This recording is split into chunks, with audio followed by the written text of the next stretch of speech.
May nagustuhan ka na bang bahay at kinukulit ka ng ahente na mag-reserve na baka kasi maunahan ka? Para hindi masayang ang reservation fee mo, panoorin mo ang video na ito. Good morning, good learning everyone! This is your Kuya Francis and I'm your Kuya Broker.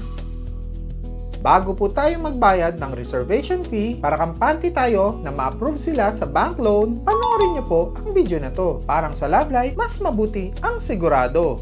Promise.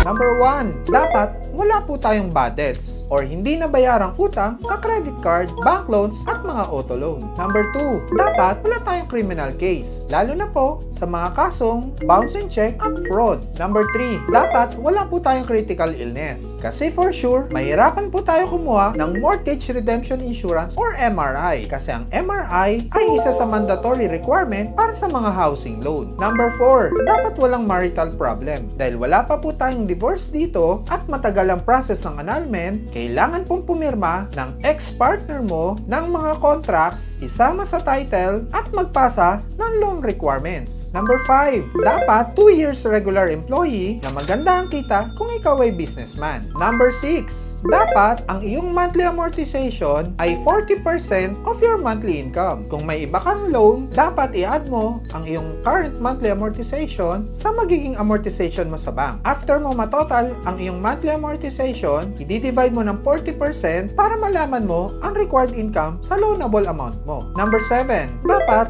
at least 21 years old but not over 65 years old. So nakadepende po sa age natin kung ilang maximum years to pay ang ating housing loan. Mga ka-property, kung kayo po ay may katanungan, pakisulat nyo lang po sa comment section below. Lamang po ang may alam. Again, this is your Kuya Broker.